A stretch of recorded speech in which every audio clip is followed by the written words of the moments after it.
Well, I think this little break is perfect. You can put your focus on dating again. How is it that all 5 Hellman brothers have managed to find spouses and you haven't, Paisley?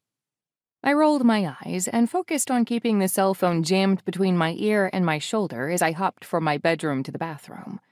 Not as easy as you'd think, especially when what I really wanted was to drop the phone and end this horrific conversation with my parents. I don't know, Mom. Those boys are pretty good-looking. It was true. I'd even dated one of them, Ethan, the youngest one, when we were seniors in high school.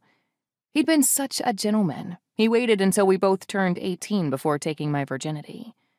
Sadly, we grew apart quickly after high school and decided to move on as friends. Well, you're a beautiful girl, too. That hard hat doesn't do much for you, but you clean up well. Mom sniffed, and I heard a whole lot of judgment in that whiff of air. She and Dad had never approved of my choice of employment. Line work was a man's job, they said. Speaking of, I grabbed onto the lifeline with all I had. I need to get going. The girls are coming over tonight, and I'd like to shower and do my nails. Oh, maybe you could go out with the girls instead. Maybe run into an eligible bachelor.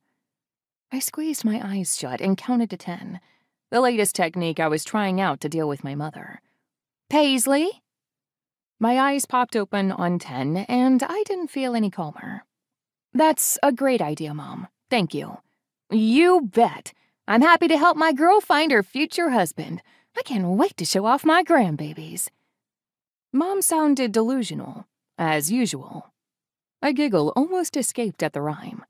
Okay, sounds great. Love you. I hung up and let the phone clank onto the countertop, staring wide-eyed at myself in the mirror. Ugh. Whenever I got frustrated, I'd taken to bellowing out the most guttural sound I could manage. It helped. Slightly. Little break? I asked my reflection, crossing my eyes and sticking out my tongue, behavior I would never engage in outside of my own house. I wasn't on a break from my job as a line worker for the county. I was on job disability from slipping off the bottom rung of the pole like a total rookie. The company doctor had ordered x-rays and then diagnosed me with a high ankle sprain.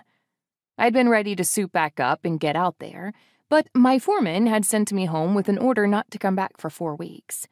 4 weeks. What the hell was I supposed to do with 4 weeks of paid time off? Kiva, Audrey, and Marlo, my 3 best friends, had tried to tell me that this time off was living the dream. More like nightmare. I had nothing to occupy my days on crutches and boring nights staring at the ceiling, contemplating where my life was going. Unlike Mom's ambitions for my life, I was not aiming for a husband by 30. I wanted to be foreman by the next decade, and that wasn't going to happen if I was away from the job for a whole month.